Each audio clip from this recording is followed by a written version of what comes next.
د تیرو څو کلونو په څېر د افغان محصلینو ټولنه په لوس انجلس پوهنتون کې یو ځل بیا ځانګړی پروګرام ونیو چې دې پروګرام ته د کالیفورنیا د مختلفو ښارونو څخه افغانان راغلي دي.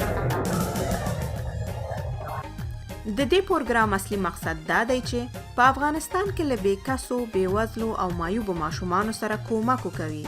د دې پوهنتون محصلینو په تیرو 10 کلونو کې د دغسې غونډو په جوړولو سره پیسې راټولې کړي او په افغانستان کې مرستې کړي دي.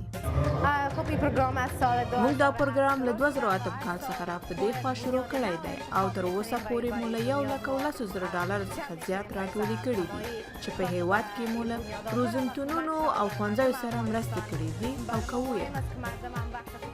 د افغان محصلینو ټولنه کله یو طرف څخه د خپلو پروګرامونو له لارې د افغانستان له ماشومانو سره مرستې کوي، خو له بله پلوه یې نور هدفونه د افغاني محصلینو ترمنځ د هیواد مینه او مناسبات ټینګول دي.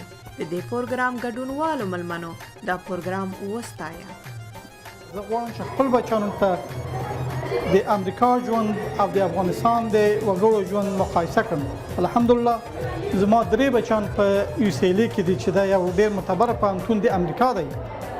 خو زه به بچیانو ته وایم چې تاسو له هغه وګړو چې په افغانستان کې اوسېږي هغوی هم د استعداد خاوندان دي، مګر هغوی ته دا فرصت پیدا شوی نه دی چې هغه لکه تاسو غوندې د امریکا په پوهنتون کې خپل درس ووایي، سبق ووایي. ما خپل ماشومان دې ته راوړي چې دوی تشویق شي چې دوی هم همدغسې پروګرامونو کې برخه واخلي او د خپل وطن، د خپل کلچر او د خپل بېوزله خلکو هغه احساس د دوی په زړه کې او هر وخت دوی په دې فکر چې هغوی سره کومک وکړي او هغه هېڅکله د یاده ونه باسي.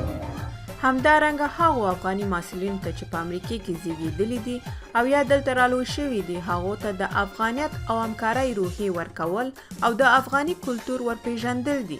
د بېلګې په ډول په دغه پروګرام کې محصلینو ډول ډول افغاني جامې نندارې ته وړاندې کړې.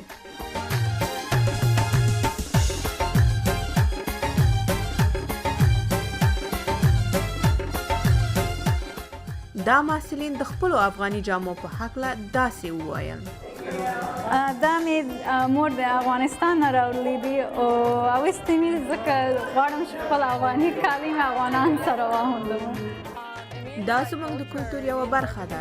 زما مور او پلار همیشه ملي جامې اغوندي. ما هم د دې لپاره واغوستلې چې زه یوه پښتنه یم او دا جامې مې ډېرې خوښې دي.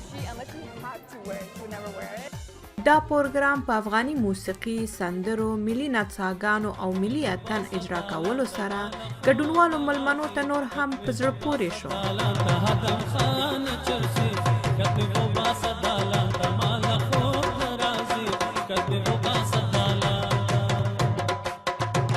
همدغه افغان ځوانان او پیغلې د وطن څخه ډېر لرې دي، خو د دغه پروګرامونو په کومک سره دوی خپل ځان د هیواد او د هیوادوالو له حال، کلتور، ژبې، ملي هویت او ستونزو څخه باخبره ساتي.